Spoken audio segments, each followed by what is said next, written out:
আমরা কাজ করি, একটু সুন্দরভাবে ভিডিও বানাই, ছাড়ার চেষ্টা করি।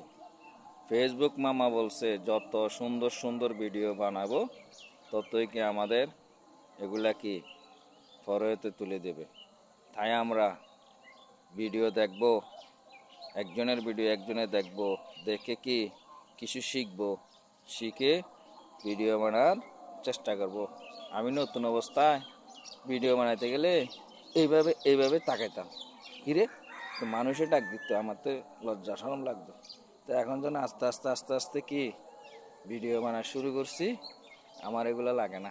তাই নতুন যারা আছি আমরা সবাই সুন্দরভাবে চেষ্টা করি অন্যের ভিডিও দেখে কিছু শিখে, শিক্ষা অর্জন করে, ওইখান থেকে কিছু মেসেজ অর্জন করে ভালো করে ভিডিও করার। ভিডিও করলে দেখবেন আপনিও একদিন সফলতা হবেন ভালো ভিডিও করলে। নতুন যারা আছি, সবচেয়ে নতুন বন্ধুরা যারা আছে, তারা ছোট ছোট আইডির মধ্যে যাই কমেন্ট করবেন, দেখবেন ইনশাল্লাহ একদিন সফলতা পাইবেন। আমি তো মনে করছি অনলাইনের থেকে চলে যাব, না, অনলাইনটা ধরছি, ইনশাল্লাহ সফলতা একদিন আসবে। কেননা সবাই পারে, আমি কেন পারবো না? হয়তো আমি নিজের কন্টেন্ট দিয়ে তৈরি করবেন, নিজের ভয়েস দিয়ে তৈরি করবেন। অন্যের ভয়েস ফেসবুকে এগুলা গ্রহণযোগ্য হয় না, অন্যের ভয়েস জীবনও হবে না। কেন হবে না? ফেসবুক মামা বলছে নিজের কন্টেন্ট, এই যেরকম আমি কথা বলতেছি, আমার কন্টেন্ট ব্যবহার করতেছি। আমি মিউজিক ব্যবহার করছিলাম কয়দিন, আমি এখন মিউজিক ব্যবহার ছাড়ি দিছি। আমার নিজের কন্টেন্ট দিই, আমার নিজের যোগ্যতা দিই আমি উঠতে চাই। কেননা ফেসবুক মামা এটাই চায়, নিজের যোগ্যতা দিই, নিজের মেধা দিই। আপনার কি ক্যাটাগরি আছে, একটা ক্যাটাগরি বেছে নেন। ভালো ভালো কথা যেটা মানুষের উপকার হয়, উপকার হয়ে মানুষ যেটা গ্রহণ করে, যদি এটা ভালো হয় তাহলে কি এটা ফেসবুক মামা আপনাকে আমাকে কি দিবে। তাই আমরা সবাই অনলাইনে যারা আছি নিজের মেধা যোগ্যতা দিয়ে আদায় করব। কেননা অন্যের দিকে না তাকায়, অন্য ওইটা দিব, অন্য ওইটা দিব, অন্য ওইটা দিব, এগুলোর দিকে না তাকাই। ওই কয়েকজন আমার স্টার সেন্টার বাইরে আছে ভালো, ওরা কি ওদের সাথে যুক্ত হয়ে যান, ওরা সুন্দর সুন্দর কি কমেন্ট করেন, ওদের সাথে অ্যাড হয়ে যান, দেখবেন ইনশাল্লাহ ওরাও কি যারা ভালো স্টার সেন্টার আছে তারা আপনাকে স্টার গিফট করবে। আমাকেও করছে, আমাকে আমার পেয়েছে $4 আসছে।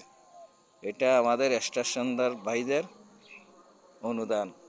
কেননা আমার স্টেশনদার ভাইদের সাথে সম্পর্ক রাখলে কি হবে, কি আপনি একটা ক্যাশ তুলতে পারবেন, পেমেন্ট তুলতে পারবেন।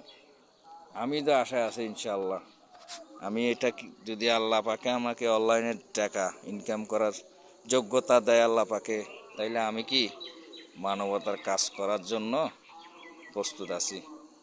আমি এখান থেকে $1 খাবো আর $9 কি মানবতার কাছে ব্যয় করব। আমি এই জন্য অনলাইনে আসছি, আমার টাকার দরকার নাই। আল্লাহ পাকে আমি কষ্ট করে খাইতেছি, এটাই আলহামদুলিল্লাহ। আমি এখানে আসার উদ্দেশ্য এইটাই, মানে আমি যদি এখান থেকে $2 কামাই, আমি $1 কি মানবতার কাজে ব্যয় করব। আমার খুব শখ মানবতার কাজ করার, তাই আমাকে একটু সাপোর্ট দেই। আমি আপনাদের সাপোর্ট পেয়ে যদি একজন মানবতা কাজ করতে পারি, এটা আপনাদেরও সওয়াব হবে। এই দেশে ভালো মানুষের অভাব নাই, কিন্তু ভালো মানুষের অভাব। তাই একটু চিন্তা করে যারা আমরা অনলাইনে আছি মানবতার কাজ করব ইনশাল্লাহ। আমি নতুন দেখি কি হয়েছে, ইনশাল্লাহ আল্লাহ পাকে একদিন আমাকে কি হয়তো উঠিয়ে দিতে পারে, কি আমি এই জন্য আশায় আছি। ইনশাল্লাহ আমিও মানবতার কাজ করার জন্য প্রস্তুত আছি। তাই আমার ফলোয়ার বন্ধুরা, আমার নন ফলোয়ার বন্ধুরা, একটু ভাই কমেন্ট লাইক করলে আপনার কি ক্ষতি হবে না, টাকা দিবে ফেসবুক মামা, একটু করে ইনশাল্লাহ সবাই সবাইকে সাপোর্ট করবো ইনশাল্লাহ, আমিও সাপোর্ট করবো ইনশাল্লাহ। এই কথা ধরে ভিডিওটা শেষ করলাম। আসসালামু আলাইকুম রহমতুল্লাহ।